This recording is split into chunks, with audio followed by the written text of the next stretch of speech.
So we've got a bunch of dogs in here right now, pissing around, and you know, the stuff that I do with the rehabilitation. I'm a dog trainer. I've been a dog trainer for many years. That's how I got my start. I do behavior work now, so I don't classify myself as a dog trainer. I do dog training, and you know, there's tricks involved in that, techniques involved in it, and like I say all the time, you know, you can go fully one way or fully the other way, but you're not going to get a uniform system developed out of using one specific method or another specific method. You got to be very versatile. Hey, you got to be very versatile and able to maintain a rhythm. You got to have good timing. There's a whole bunch to it. You really have to know a lot of stuff. I make it sound like training is so simple, and it really is for someone who knows how to do it, who is crafty and clever. Even your purely positive trainers, you know, they don't have the depth of knowledge that I have. You know, they may have went to school for it, but they don't have the depth of knowledge that I have because they're only learning one method. They're not trying to learn from an open book, so to speak. They're using one critical method, and that's it. You know, so when they run into a problem dog, they struggle. They're going to have a hard time. It's going to be more difficult for them to work with the dogs because they're not open-minded and they're not well-versed in the animal themselves. And that's what I teach, is the animal part of the dog. I teach you to train your dog, Dixon. I teach you to train your dogs so that you get the connection with the dogs. Hey.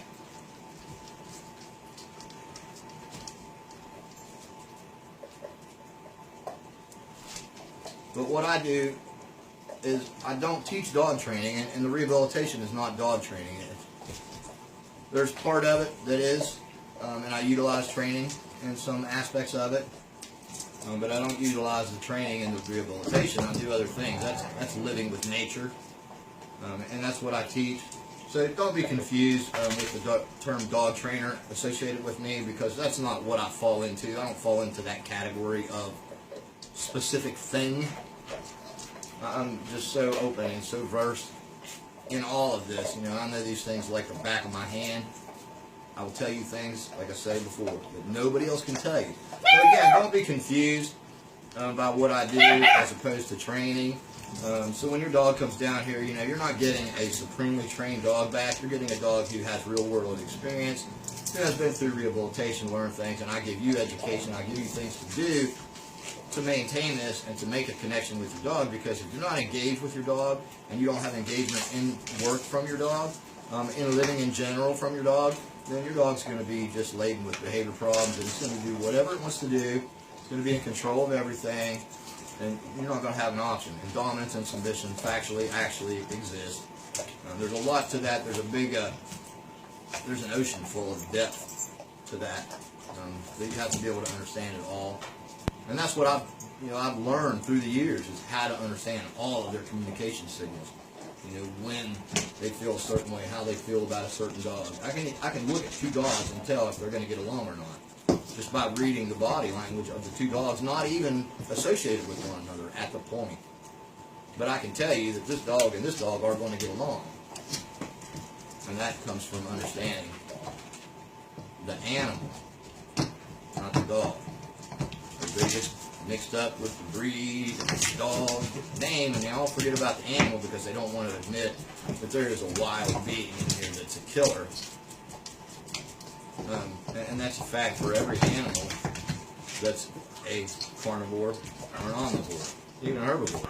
Vegetarians are killers. You know, they kill plants. Most of them are vegetarians because they don't like killing animals. They don't like killing living beings, but they kill a plant to eat their cucumbers and all this other stuff. So, you know, the world is vast. Keep an open mind from an open perspective. Anyway, we're going to do some training here real fast. Just something.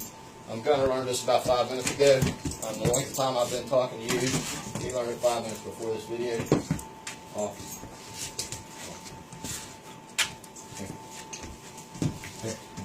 boy. Touch. Good. Back. Good. Touch. Good. Back. Good. Touch. Good. Back. Good. Back. Back. Good. Touch. There. There. Touch. Good. You see that? Because I corrected him for making a mistake, and he figured out how to correct himself. And if you watch that again, you'll see it happen. Touch. Good. Back. Good. Back. There you go. Touch. Good. Back. Touch. Good. You see how he's landing both feet on there? Yeah, there's a trick to getting this down. And what this is doing is setting up for future work down the road. Ginger's never done this before. Vincent, he's excited to do it. Oh, back up. I've had Gunner in here working for a few minutes, so it's going to take me a minute to get him out of the way. Ginger, here. Gunner off. Off. Good. Good. Good. Gunner.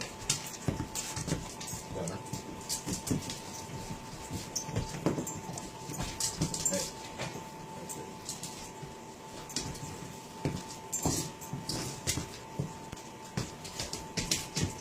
Ginger, here. No. No.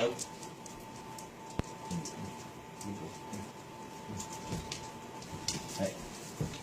Now this is Gunner's biggest issue, is he likes to be disrespectful. And he was fixed too early in life. Nope. Good.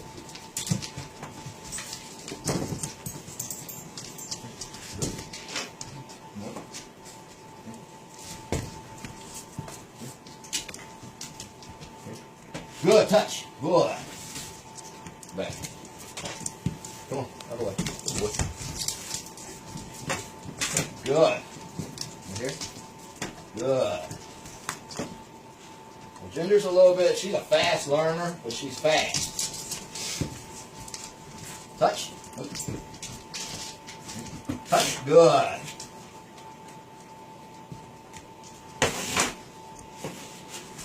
Touch. Good. Touch. Good. Hey. Touch. Good. I'm doing things a little different with Ginger than I did with Gunner. Touch. Good. Off. Good. Touch. Good. Now it took her less time to get that than it did to Gunner. You can't see because he's in the way, but whatever. Back. Good. Touch. Touch. Good.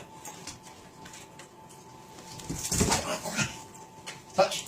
Good. Back.